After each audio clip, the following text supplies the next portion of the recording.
ink was barely dry on the mortgage when we moved into the old Victorian on Hemlock Lane. It was our dream home, 3 stories of history, with big windows that watched the street like sleepy eyes, and a sprawling backyard for our 7-year-old daughter, Lily, to play in. For the first week, it was perfect. We painted walls, unpacked boxes, and filled the echoing rooms with laughter. It felt like the beginning of everything. Then, Lily started talking to Zorth. At first, we thought it was just an imaginary friend, a common comfort for a child in a new, strange place. We hear her in her room, her small voice a soft murmur against the aged wood, telling Zorth about her day, her toys, her dreams. Zorth likes the color yellow, she'd announce at dinner. Zorth says the moon is lonely. We'd smile, exchange knowing glances. It was cute. It was normal. But then, the conversations became different. Her voice would drop to a whisper, urgent and hushed. We'd catch snippets from the hallway. No, Zorth, that's not nice. Stop it, you're scaring me. When we asked her about it, she'd just shake her head. Her bright eyes clouded with something we couldn't name. Zorth gets angry sometimes, was all she'd say. The house began to change, too. Small things, at first. A toy left in the living room would appear neatly placed on her bed. A book we just set down would be found open on the kitchen counter. We blamed it on faulty memory, the chaos of moving. But the whispers started soon after.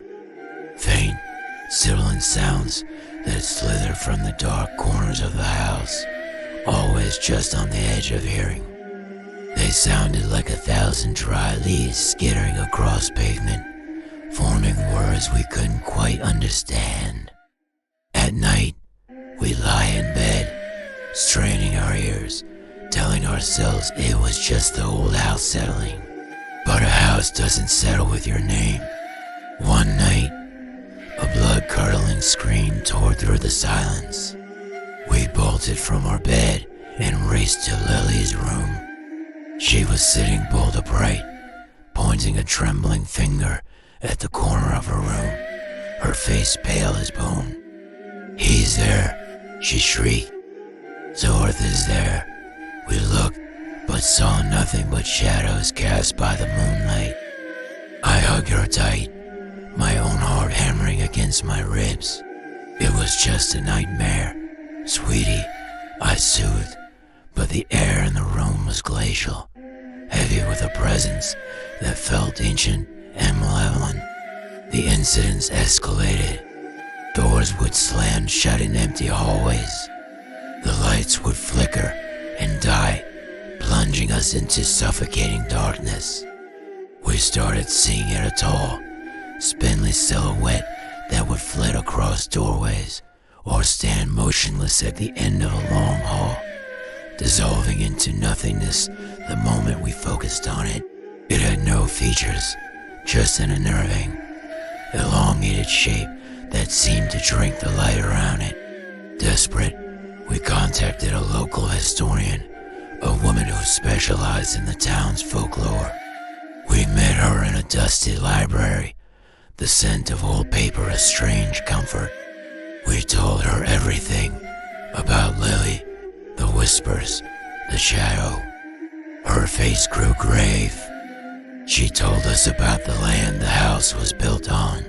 Centuries ago, it was a place of dark rituals, where a demon would summon a creature that fed on fear and sought to anchor itself to her world through a pure vessel.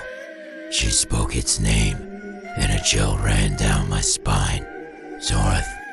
It wasn't an imaginary friend. It was a predator, and it was trying to possess our daughter. The historian explained that Zorth's power grew with our fear. The whispers, The moving objects, they were all designed to terrify us, to weaken our resolve and make Lily more vulnerable. "It wants to break her spirit," she said, her voice low. "Once it has enough fear to feed on, it will take her. You cannot run. You have to fight it. You have to show it you are not afraid." That night, we knew we were in for the fight of our lives. The house was a pressure cooker of dread. The air was thick, electric. The whispers were no longer on the edge of hearing. They were loud, swirling around us, calling our names, daunting us with our deepest insecurities. Lily was in her room, huddled under her blankets, crying softly. Suddenly, every light in the house went out. A profound, unnatural silence fell, broken only by a low, guttural growl that seemed to come from the walls themselves. Then, from Lily's room, a new voice emerged. It was her voice, but warped, twisted into a sound of pure malice. "She's mine now," it rasped. We ran. Her door was shut. We threw our shoulders against it, but it wouldn't budge, as if held by an impossible force. Through the wood, we could hear the grotesque voice laughing, a sound that curdled the blood. We were terrified, more than we had ever been in our lives. But then, I remembered the historian's words. Fear was its food. I looked at my wife, her face a mask of horror in the dim light from the window. "We can't be afraid," I said, my voice shaking. "For Lily, we can't." We took a deep breath, pushing down the primal terror that screamed at us to flee. We stood before the door, and together we started talking to our daughter. "Lily, we're here," my wife called out, her voice gaining strength. "We love you so much. You are strong. You are our brave girl. Don't listen to it. It's a liar, Lily," I shouted. "It's weak. It's nothing but a shadow. We're not afraid of it, and you don't have to be either." Inside, the demonic laughter faltered, replaced by a furious roar. The door shuddered violently. We kept going, flooding the hallway with our love for her, with memories of sunny days, of bedtime stories, of piggyback rides. We filled the space with everything the darkness couldn't touch. With a final, deafening crack, the door flew open. In the center of the room, the shadowy figure of Zorth loomed over Lily's bed. It was more solid now, a towering column of night with long, grasping limbs. It turned its featureless head towards us, and a wave of pure dread washed over me, threatening to pull me under. But I saw Lily, her small form trembling, and her protective rage burned away the fear. "Get away from my daughter," I screamed, and charged into the room. My wife was right behind me, and together we stood between the demon and our child. We didn't have a plan. We didn't have a weapon. We just had our love, our defiance. We stared into the heart of that abyss and refused to back down. The shadow shrieked, a sound of scraping metal and dying things, and lunged. But it didn't touch us. It passed through us like a cold fog, and as it did, the room erupted in a cyclone of activity.